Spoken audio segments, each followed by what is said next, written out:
Wider Islington LGBTQIA+ History Project Video 14. Naomi, Eleanor, Claire, Ellington, Jacob. 1884 to 1964. Naomi was born in Ripon.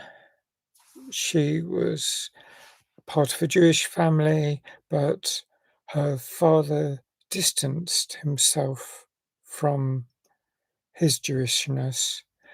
However, she got on very well with her grandfather, who was Yiddish speaking, and later on she became very proud of her heritage.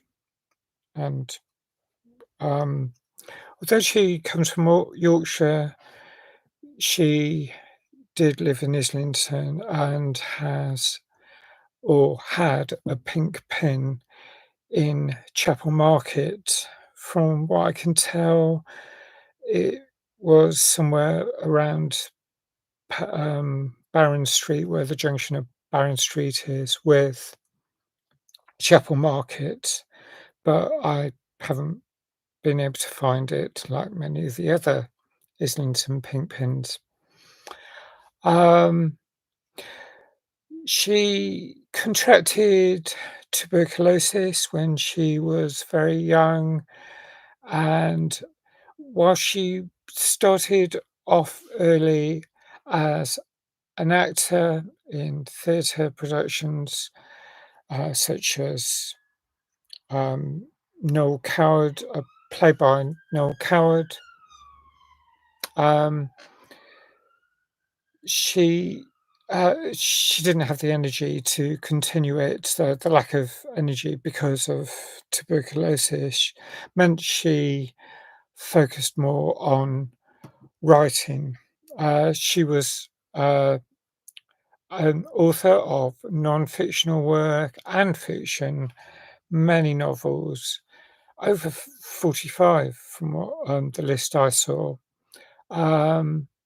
She also wrote for newspapers. Her books included The Gallant Saga, An Irish Boy, Antonia. The themes she focused on included anti-Semitism, misogynistic violence, domestic violence, and what's called pogroms, I guess, the hatred of religious groups, riots, massacres, mainly because of her own experience of her paternal family having escaped from such violence in the western area of Prussia.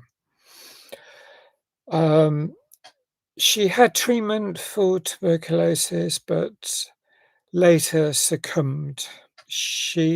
When she was young, she married a man, but she regressed it very quickly. Within a couple of weeks, she wanted to divorce. In the First World War, she worked in a munitions factory in Willesden area of northwest London, and she met Henrietta Simeone, or Simi, who became one of the loves of her life. She was involved in the suffrage movement. She uh, became she stood for parliamentary election to become an MP, but didn't succeed. She was a friend to Radcliffe Hall, to Mary Lloyd, and numerous other celebrities from that time within the LGBTQIA+ movement, or gay and lesbian movement, as it would have been most likely known.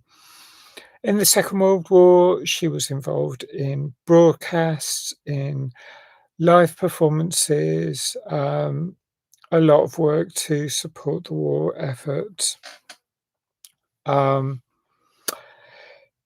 She was large in her stature, but she took a lot of care over her appearance and had an amazing sartorial style. Her films include The Firstborn in 1928 and Glamour 1931. Uh, Thanks for watching. Bye for now.